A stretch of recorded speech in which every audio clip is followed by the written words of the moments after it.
Welcome back to This is Thailand. If you've been with this channel a while, you know how most of these usually go. A man arrives with a bag and a dream and a bank balance, and somewhere around the fourth or fifth chapter, you can already see the airport counter waiting for him at the end. One bag, no money, a flight home he can barely afford, and a story he tells for the rest of his life. This one is different, and I want to be honest with you up front about that, because I think you'll listen closer if you know. Murray LaChance is 52 years old. He's from a small town outside Kingston, Ontario, on the St. Lawrence River, and he spent 31 years as a lineman. The men who climb the poles in the middle of an ice storm at 3 in the morning so the rest of us can keep the lights on. He came to Thailand a little over a year ago, and he is still here. What I can tell you is this. At one point in his story, Murray said a single word to a room full of people who were all smiling at him. One word. He says that word is the entire reason he's sitting where he's sitting today instead of somewhere else. Telling a very different version of this? I can't tell you what the question was. I can't tell you who asked it. What I can tell you is that this story has the actual numbers in it, the actual documents, and one conversation that most men in his position never have the nerve to start. It's going to stick with you. Here's his story in his own words. My name's Murray LaChance, 52. I was a lineman, 31 years with the utility, most of it on storm crew, out of a yard about 20 minutes from Kingston. And I know when people hear lineman, they picture something out of a country song. It isn't that. I'll tell you exactly what it is. The phone goes at 3 in the morning. Not a nice phone, a work phone with a ringtone you learn to hate. You get up, you don't turn the bedroom light on because your wife's asleep. You put on gear that's still wet from the last one. Then you drive. 90 minutes sometimes. 2 hours if it's bad, and it's always bad because they don't call you at 3 in the morning for the good ones. Then you stand in a ditch. That's the job. Freezing rain going sideways. A busted crossarm 40 feet up, and you stand in a ditch in the dark, figuring out how you're going to get up there without killing yourself. And when you fix it, the feeder comes back up and 4,000 houses get their heat back, and every single one of those people rolls over in bed and doesn't wake up and doesn't know your name and never will. That's not me complaining. I want to be clear about that. I liked it. There's something in that. Nobody knowing. You do the thing works, you go home. That suited me right down to the ground. There's a way you think doing that work. They drill it into you from the first week of apprenticeship, and after a while it stops being training and just becomes the shape of your head. Check the load. Check the ground, then reach. Never the other way around. You don't touch it and then find out. You don't take somebody's word that it's dead. A guy tells you the line's de-energized, doesn't matter if he's your foreman, doesn't matter if he's your father. You test it yourself with your own meter in front of your own eyes, and then you reach. I'm telling you this now because it's going to matter later. That habit is the only reason this story goes the way it goes. It's not that I'm smart. I want to say that early, because I've heard a few of these stories, and I know how it sounds when a fella starts explaining how he was too clever to get taken. I wasn't clever. I just had a trade that beat one particular thing into me until I couldn't shut it off. Anyway, Denise. We met when I was 23. She worked at the credit union on Princess Street, and she had a laugh you could hear from the parking lot. 21 years married. No kids. That didn't happen for us. And we made our peace with it mostly. She was diagnosed at 44, 6 years. I'm going to go quick here, and it's not because I don't want to talk about it. It's that I've noticed when men tell this part, they slow right down and start performing it, and I can't do that. It happened. It took 6 years. Here's what 6 years looks like. Pills at 8, turn her at 10, and again at 2 because of the bed sores. The sponge, the sheets. Christ, the sheets. I did 4 loads of laundry a day for the last 18 months, and I still couldn't tell you where all of it came from. Kingston every second Tuesday for the appointment, then back to work Wednesday up a pole, because the benefits were through the job, and if I stopped working, we lost the drug plan. And somewhere in year 4, I stopped being her husband. I don't mean I stopped loving her. I mean the actual job of being her husband got replaced by a different job. And I was good at that job the way I was good at the other one. Efficient, organized. I had a whiteboard in the kitchen. A whiteboard with her medications on it, color-coded, and a little magnet for whether the home care nurse had been. I became a schedule.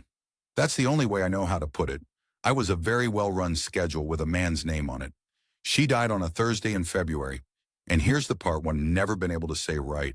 I didn't feel anything. 11 months. Not sad, not angry, nothing. People kept coming around with casseroles and looking at me sideways, waiting for me to break, and I never did. And I could see them deciding I was either very strong or a bit of a cold fish, and neither one was true.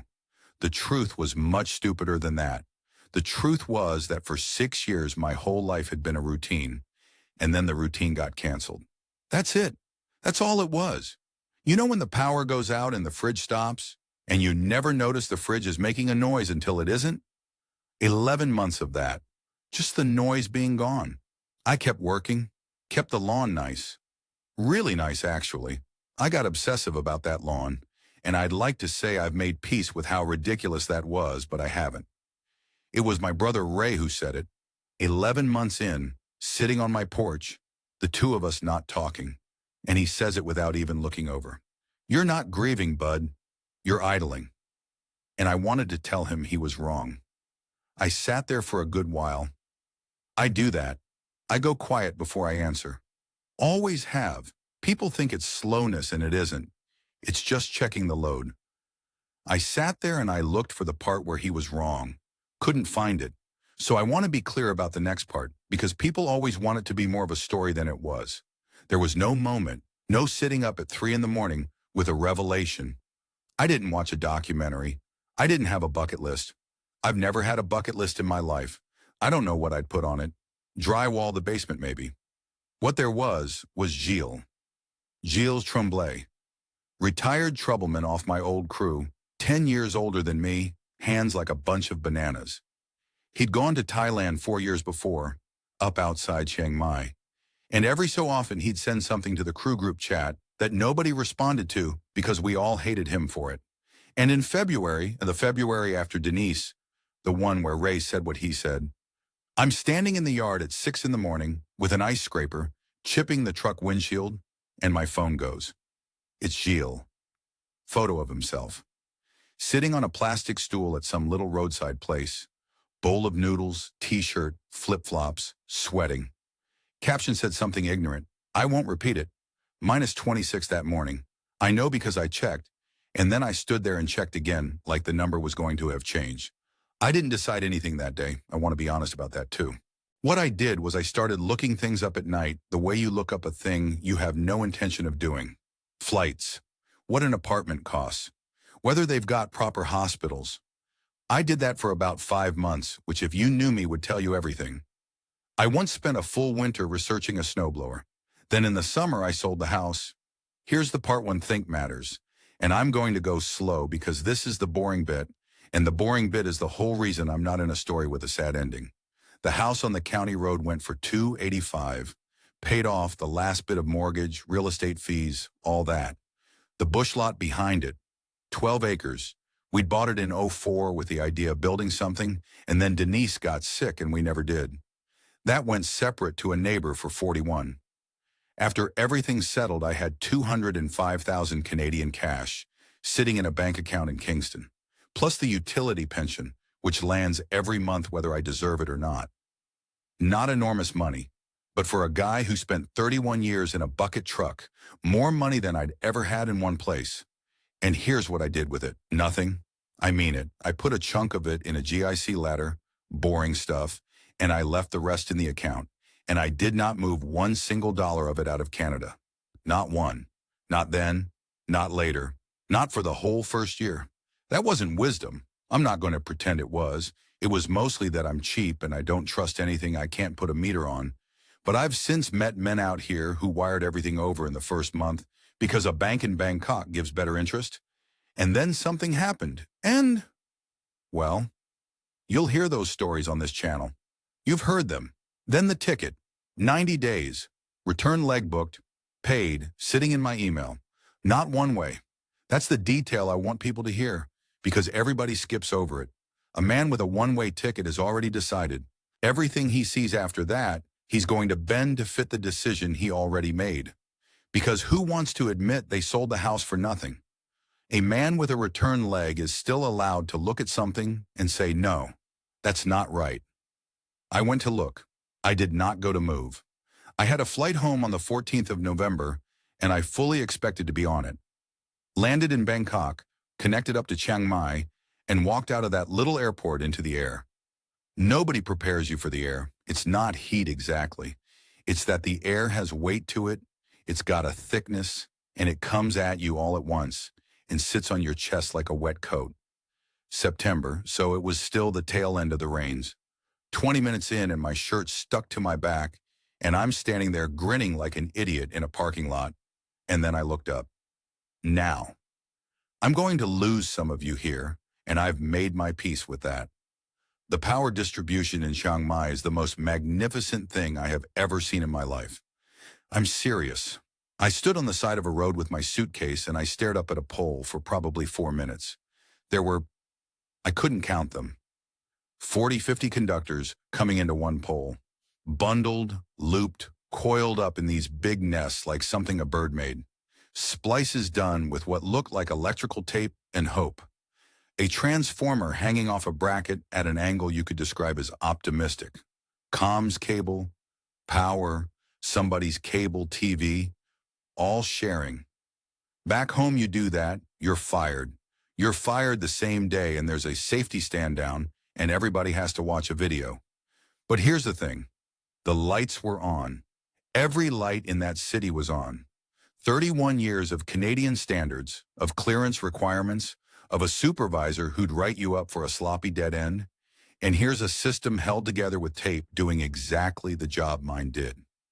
I took about 90 photos of poles that first week, sent them to Ray. He stopped answering. Gilles picked me up the second day in a pickup with no air conditioning and drove me around. Bought me a chang at some place off Niman where the beer comes with a bucket of ice in a glass, which I thought was a scam until about the second mouthful, and then I understood entirely. And he gave me the only piece of advice he ever gave me straight, no joke attached. He said, the single best predictor of whether a Farang is happy here, 5 years in, is whether he bothered to learn to read the signs. Not speak. Read. He said the men who never learn end up in a bubble. Same 3 bars, same 6 other foreigners, everything filtered through somebody else. And after a couple of years, they've got no idea what's actually going on around them. And they've started to get bitter about a country they never actually met. I sat with that a while. I do that. I go quiet before I answer. Gilles knows me. He just drank his beer. Then I said, all right. Now I'll tell you what he didn't know he was doing.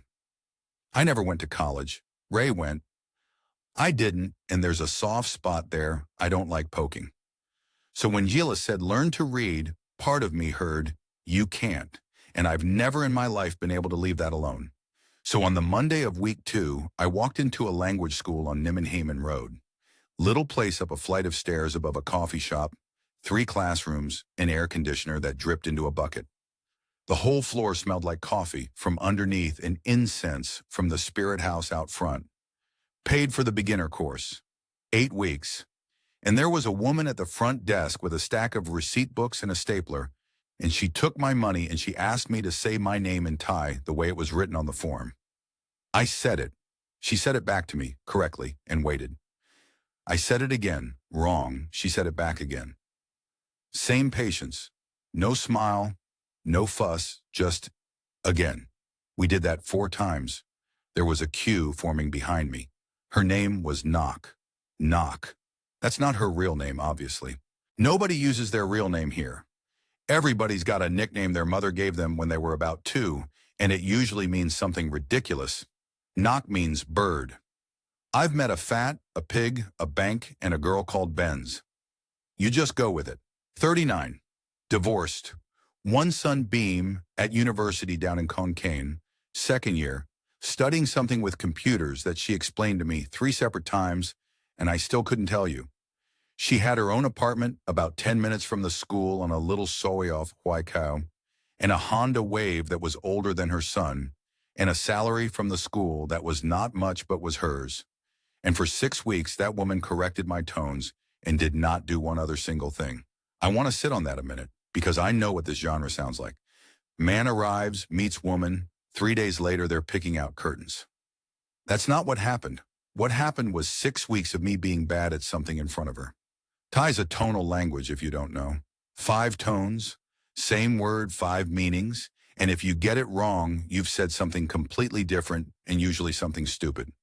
There's a famous one, no, not my, where depending on how you say it, it's new, or would, or burn, or not, or a question.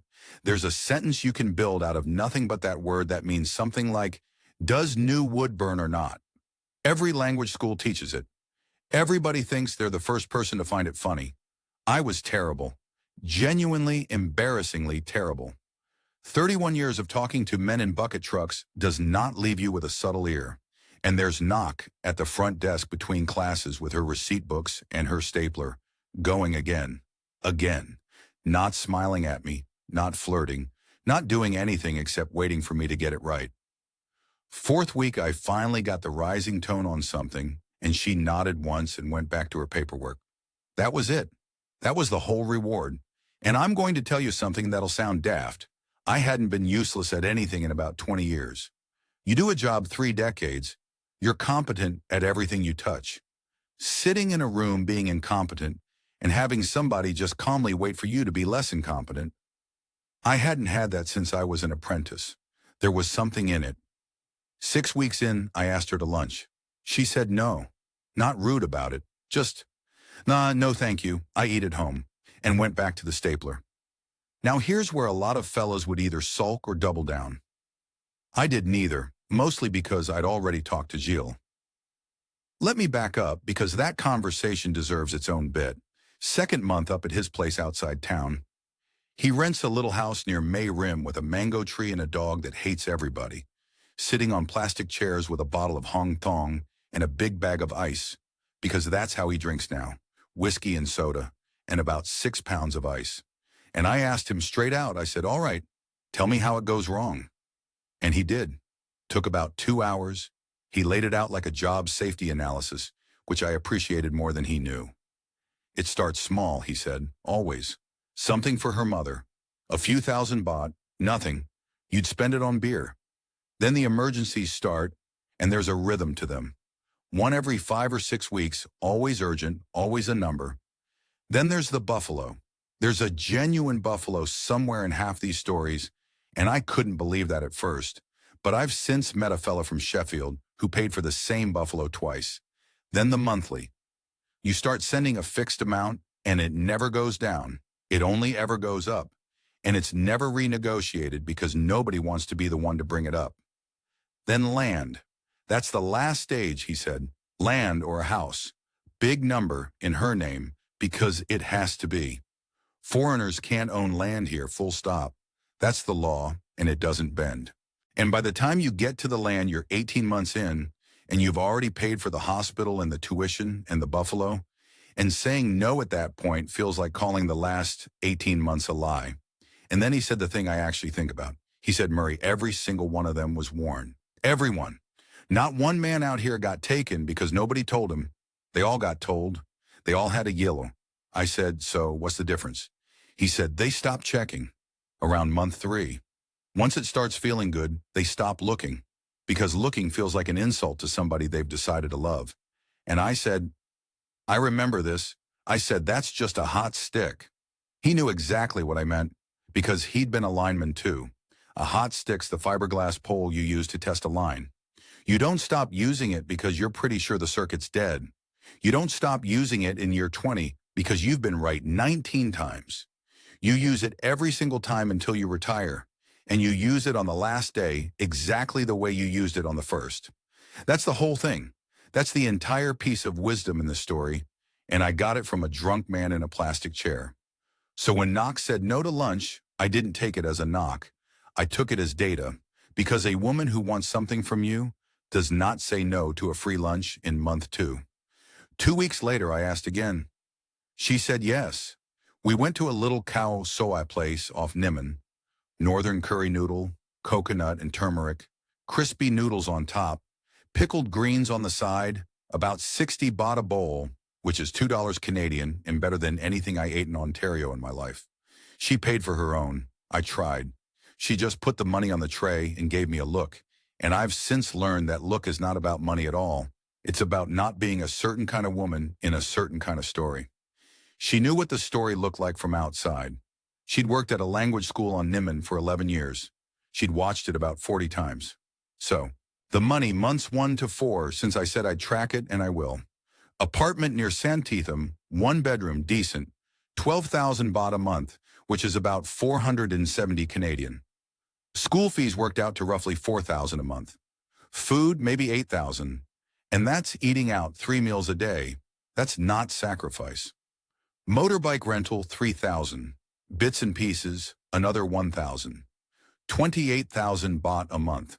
About 1,100 Canadian, all in.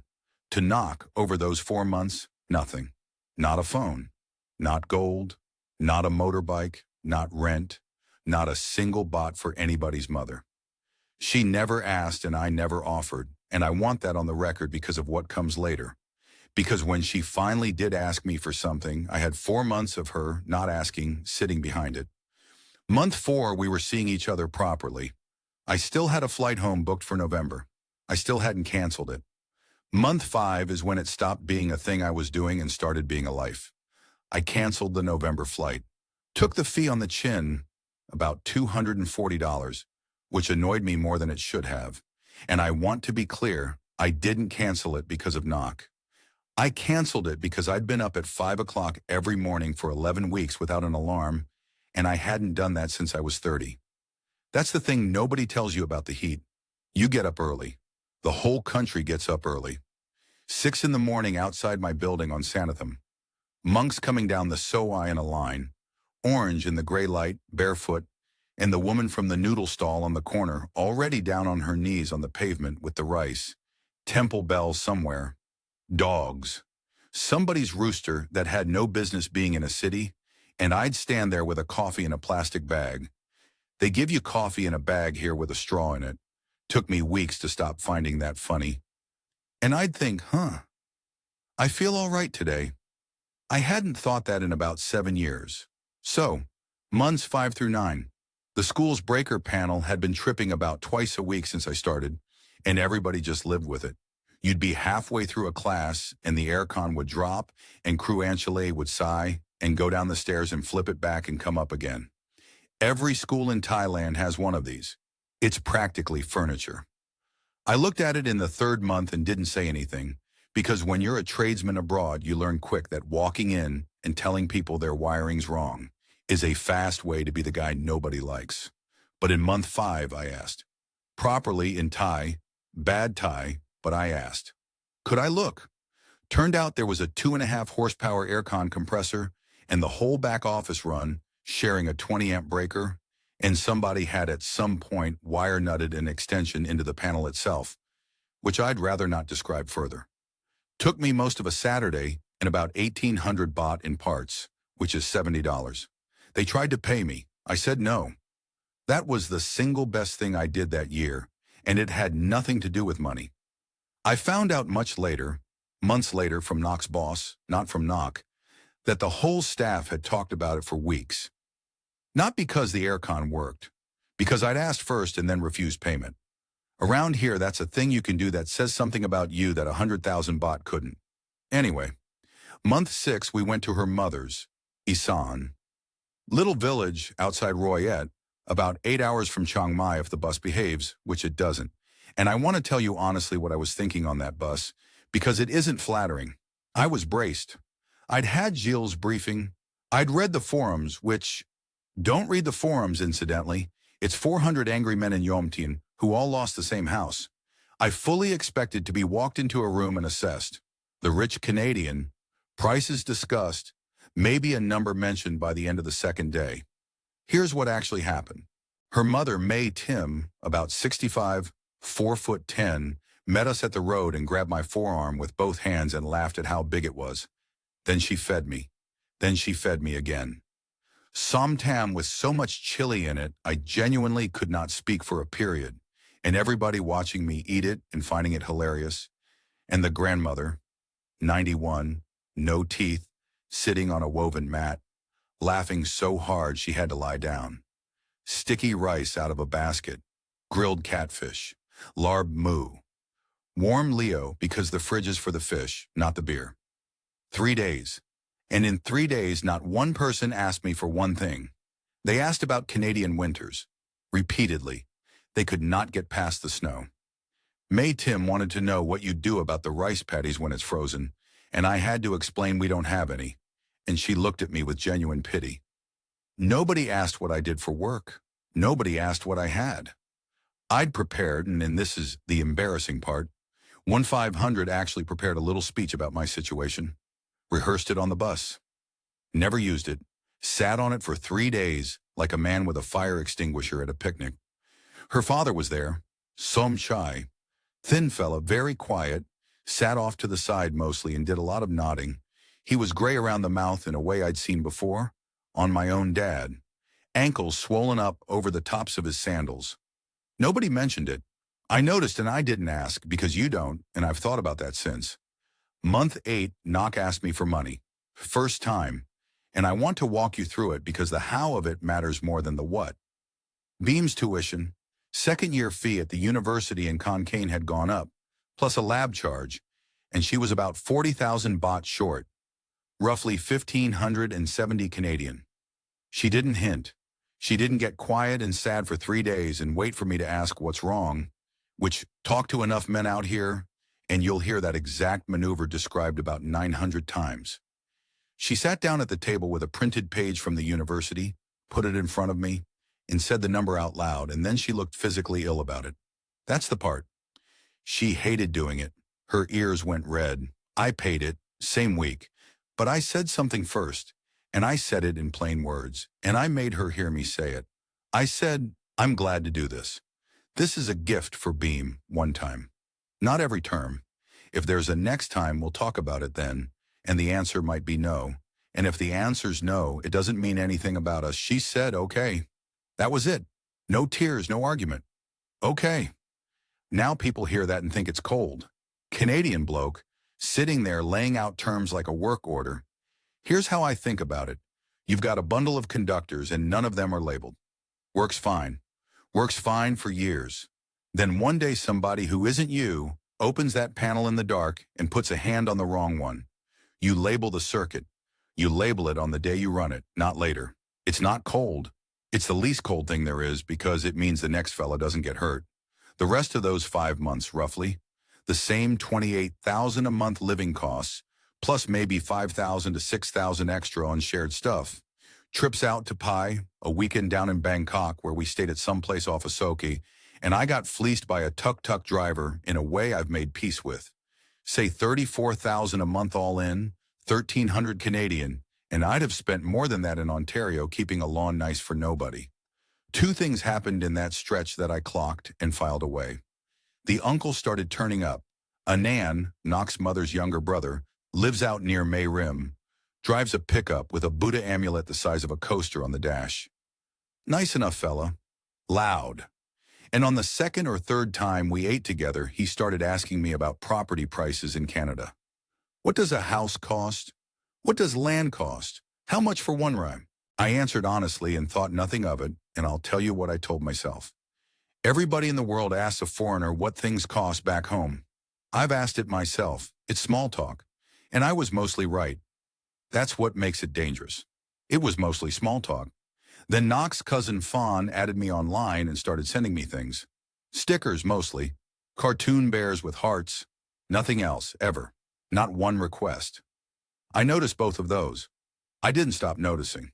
That's the whole difference, and it's not much of a difference. I just never got round to putting the hot stick down. Month 11, Somchai's kidneys packed in. Not suddenly. Nothing about it was sudden. That's the thing. It had been coming since before I met any of them. And I'd looked right at it in that village and said nothing because it wasn't my business. Diabetes, years of it, untreated in the way things go untreated when the nearest proper hospital is 90 minutes and a day's lost wages away. Knock got the call on a Tuesday evening. We were at her place. She was cooking. I was sat on the floor by the fan because her fan was better than mine. And I remember she had the radio on. Thai country stuff, Luke Thung, the wailing kind. and she picked up the phone and stood very still for about 90 seconds, and then put it down and turned the gas off. Dialysis? 3 times a week. The government scheme covers a lot of it, the 30 baht scheme, and people don't realize that. Thailand's not a place with no health care, but there are gaps. The travel to Udon Thani, the peritoneal setup for at home versus the machine, the medications outside the list, the bits that add up to a family in a village with nothing left over. She worked it out over about 4 days with her brother online, in Thai, on speakerphone, and I sat there understanding maybe a third of it and pretending to understand less because I didn't want her performing it for me. The number came to 165,000 baht, 6,500 Canadian, near enough. Now, I want you to sit in that chair with me for a second, because if you've watched this channel for any length of time, you already know exactly what shape this is. Sick parent. Big number. Month 11. It's the third slide in Jilla's presentation. It's the thing every single one of these stories has in it. And I knew that. That's what I want you to understand. I sat there on that floor by that fan, and I could hear Jilla's voice saying it, and the whiskey and the ice and the dog. And I also had 11 months of a woman who paid for her own noodles. So there were 2 men in my head. One of them said, "You've seen this film." The other one said, "Her dad's dying and you're doing arithmetic." That second fella is the dangerous one, by the way. Everybody thinks the danger is being suspicious. It isn't. The danger is being ashamed of being suspicious.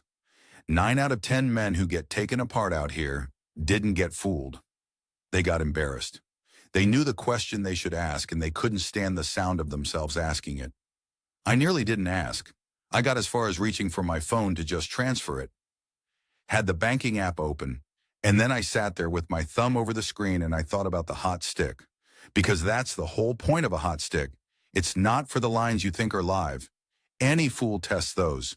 It's for the line where the foreman you've known 20 years, a good man, a man you'd trust with your kids, has just told you it's dead and locked out and tagged. That's the one that kills people. Not because he's lying, because he's human and somebody down the road wrote the wrong circuit number on a sheet. You don't test because you distrust the man.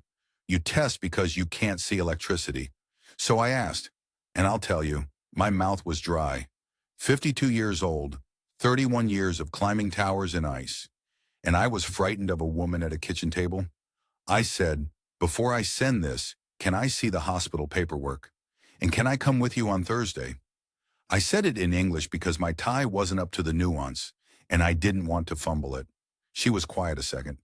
Then she said, "Yes, of course," and went and got her handbag. She had it with her. She'd had it with her the whole time. Photocopies from the hospital in Udon, the treatment schedule with the dates written in, a printed cost breakdown with a stamp on it, and her brother's handwriting down the side of one page working out what the family could cover. She put it on the table, and she wasn't offended. Not cold offended, not hurt offended, nothing. She said in her flat teacher voice, the voice she used when I got a tone wrong, "You should ask. Good man asks." That's it. That's the moment. Not the money. I want to be clear. The money isn't the moment. The money's just money. The moment was a woman handing over documents without her face changing. Because here's what I've since learned, having met a lot of men out here with a lot of stories, the reaction is the test, not the receipt. Any decent forger can make you a hospital bill. Nobody can fake not minding. If I'd asked and she'd cried, maybe genuine, maybe not, but the crying does a job, doesn't it? The crying makes you the villain and ends the conversation. If she'd got angry, if she'd gone quiet for 2 days, if she'd said, "Don't you trust me?" Any of those, and I'd have known something, and honestly, I don't know what I'd have done with it, but I'd have known. She just went and got her handbag. I went to Udon on the Thursday. Overnight bus, which I'd recommend to nobody. Met the doctor, a woman about 35 who spoke better English than I do, and was clearly enormously busy, and explained the whole thing to me anyway, because I was standing there, being large and polite. Saw Somchai in the chair with the lines in his arm, and he was mortified. He wouldn't look at me, and May Tim kept trying to give me food in a hospital corridor.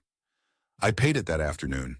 165,000 baht, straight to the hospital account, not to anybody's hand. That last bit's not suspicion either. It's just what I'd do at home. Running total if you're keeping score, and I know some of you are because I would be. 11 months in, I'd spent roughly 340,000 baht on living. 40,000 on the tuition, 165 on the hospital. Call it 14,000 Canadian all in for the year, against 205,000 still sitting in Kingston and a pension arriving every month. That's not a man being fleeced. That's a man living cheaper than he did in Ontario. Then came month 13, Sunday, at Uncle Anand's place out past May Rim. Big family lunch, about 14 people, the good plastic chairs out, grilled fish and som tam, and a crate of Leo going warm in the sun. Som chai there, better, thinner, but there. And that was down to money, and I'm not going to pretend it wasn't, and it's the best thing money's ever done for me. Somebody had a speaker going. There were kids in the ditch with a hose, and after the food, Anand cleared the table and unrolled a piece of paper. A survey map. Chinote title, The Proper Red Stamped Kind. 1 rei, that's about 4/10 of an acre. A plot on a rise about 20 minutes from where we were sitting, and he'd already had it out with the seller, and he'd already got a price, and the price was 1,900,000 baht, 74,000 Canadian, and he laid it out lovely, honestly, where the house would sit, where May Tim and Somchai would have a room so the dialysis was closer, where I could put a workshop because he'd noticed I like tools. In Knock's name, of course. Has to be. Foreigners can't own land in this country, not 1 square meter, and there's no clever way around it that a lawyer won't take your money to build, and a court won't take about an afternoon to knock down. Everyone was smiling at me. 14 people. Warm afternoon. Some chai alive at the end of the table. And I did the thing I always do. I went quiet. I said no. Not right away. I sat there about 10 seconds, which, if you've been listening, you'll know is just how I am. But 10 seconds at a table with 14 people looking at you is a long time. Long enough that Anand started to explain the price again, slower, thinking I hadn't followed. I said it in English because I wasn't going to fumble this one in Thai and have it come out as an insult by accident. Nok translated, and I asked her to translate exactly, not kindly. I said, I can't buy land. Not because I don't trust anybody at this table, because the law says the land can't be mine, and if it isn't mine, then it's a gift, and a gift that size changes what everybody in this family is to each other, and I'm not going to be the man who did that to you. Then I said the other half, because you don't leave a man with nothing. I said, here's what I will do. There's houses out this way to rent. We take one long lease, 30 years registered at the land office, my name on the right to live there. Nobody's money moving anywhere.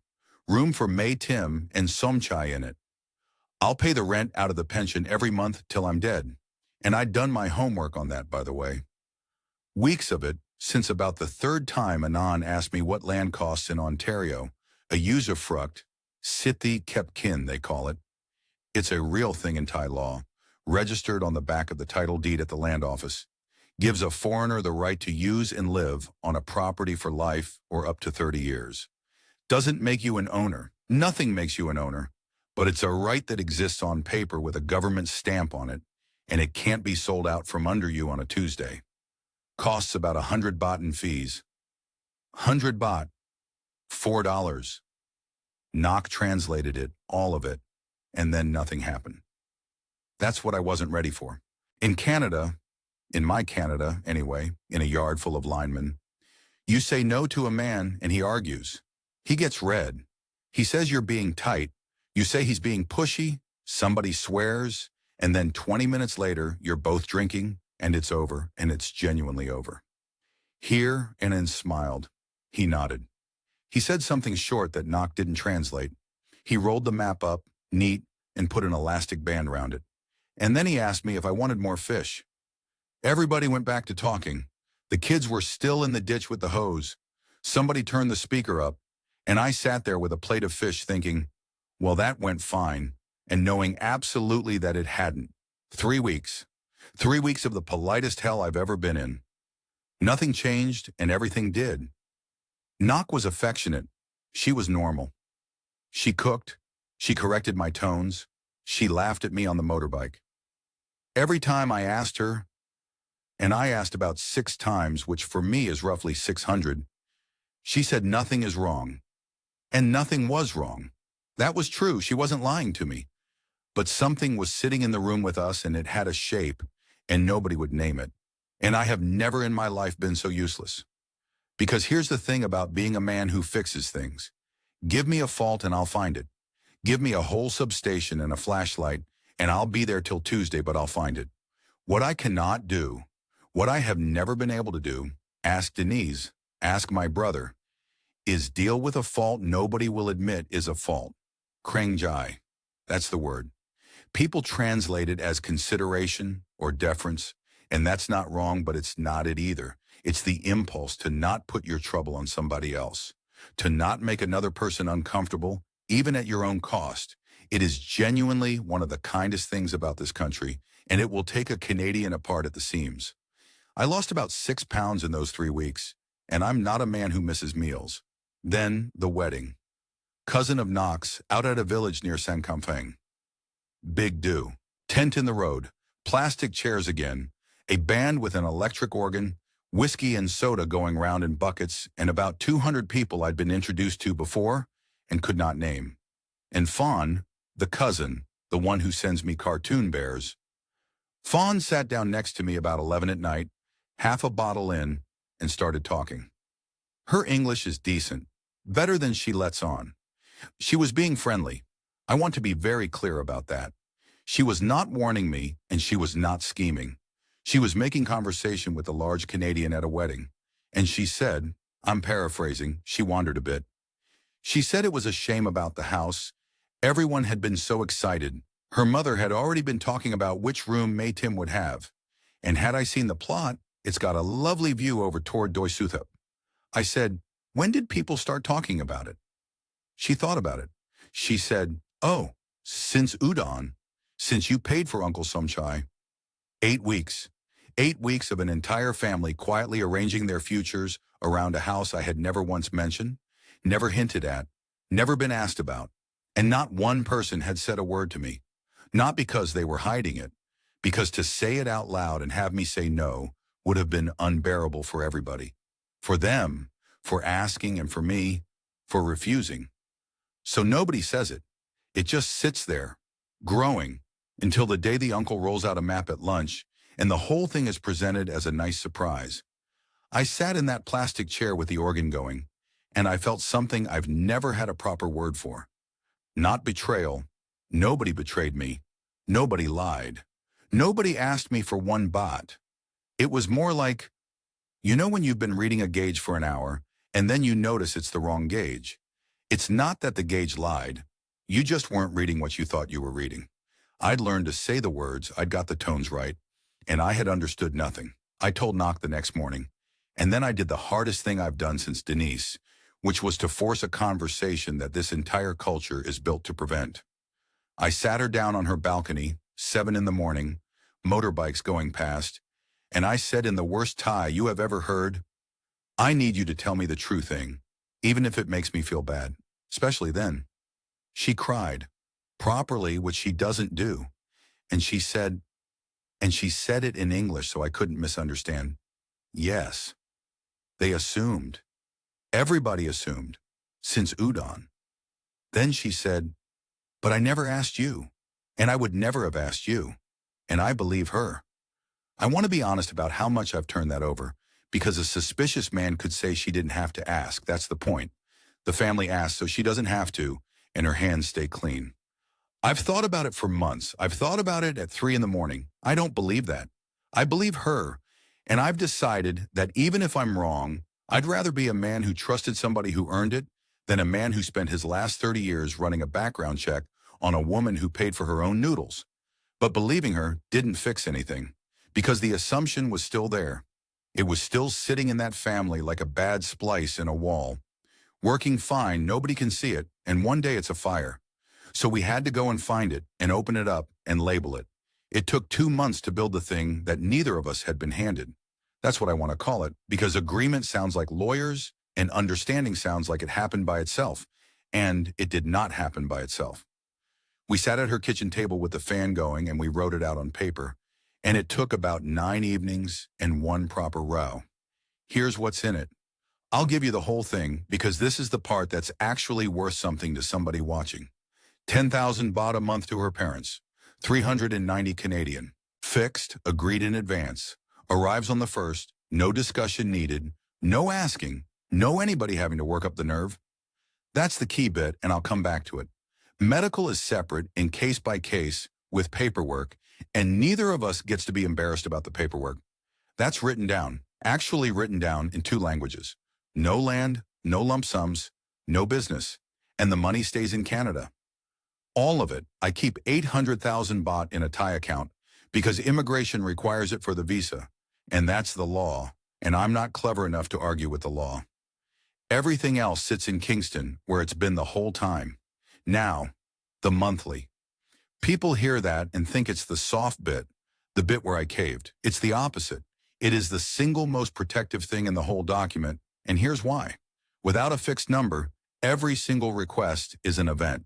Somebody has to ask. Somebody has to decide. And in a culture where asking costs you face and refusing costs the other fellow face, what happens is nobody asks and nobody refuses, and everybody just quietly assumes. And then one Sunday there's a map on the table. 10,000 a month kills that. There's no asking because it's already agreed. There's no refusing because there's nothing to refuse. It's a scheduled load on a labeled circuit and everybody can see it. That's not romantic. I know, I'm not a romantic man. Denise used to say I propose like a fella quoting a job. We went to Roy A to tell them. In person, both of us sat on the floor of May Tim's house with the fan and the ancestor photos on the wall and the grandmother listening from her mat. And I've thought about why that mattered so much, because I could have had Knock phone them and it would have been the same words. It isn't the same. Out here, how a thing is said carries about as much weight as what's said. And me getting on a bus for 8 hours to say it to a woman's face was itself part of the message. Anand was cool for about 6 weeks after. Polite, present, cool. Then one Sunday he asked me to come look at the wiring in his brother-in-law's shop house, and that was that. We were fine. Nobody ever mentioned it again. May Tim, though. That's the one that got me. When Knock finished explaining, May Tim went quiet and then said something, and Knock's face changed, and she had to stop and start again to translate it. Her mother was relieved. She'd been carrying that assumption too.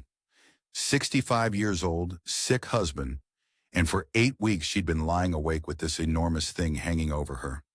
The son-in-law is going to buy us a house. And what do we owe him then? And what if he doesn't? And what does that mean? And who has to be the one to bring it up? Nobody in that family had wanted that house sitting unspoken over them. Not one of them. It just grew there, the way things grow when nobody's allowed to say them out loud.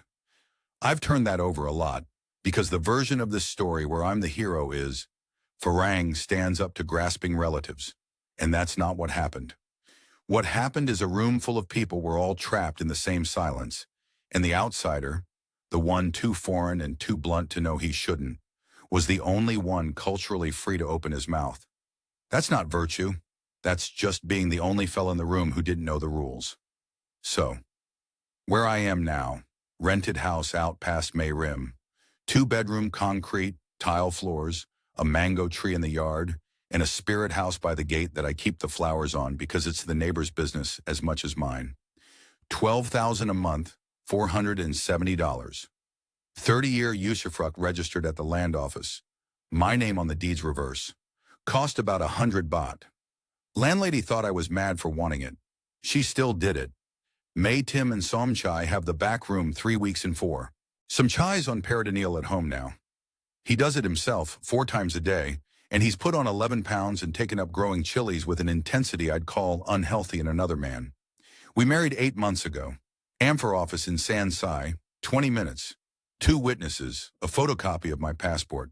There was sin sod, 150,000 baht, about 6,000 Canadian, which is a normal figure for a family like hers, and I paid it gladly, and it went back into the household within the month, which is also normal and something most men don't know. Knock's family didn't ask for more.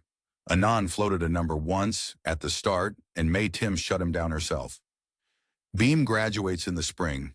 He got an internship in Bangkok, and he's paying his own rent, and he calls his mother every Sunday, and he calls me Uncle Murray, which took some getting used to. Total spent, 2 years in, everything included. Living, tuition, hospital, sinsod, the lot, about $1.5 million baht. 58,000 Canadian, over 2 years for 2 people, including a man's kidney treatment. I've got 198,000 sitting in Kingston, and the pension still lands on the 28th. I teach a class on Saturdays. Not English. I'm not qualified, and you need a work permit, and I'm not doing that. I sit with 4 Thai apprentice Sparkies at a shop house in Sen Kamphaeng, unpaid, and I go on about grounding and bonding until their eyes glaze.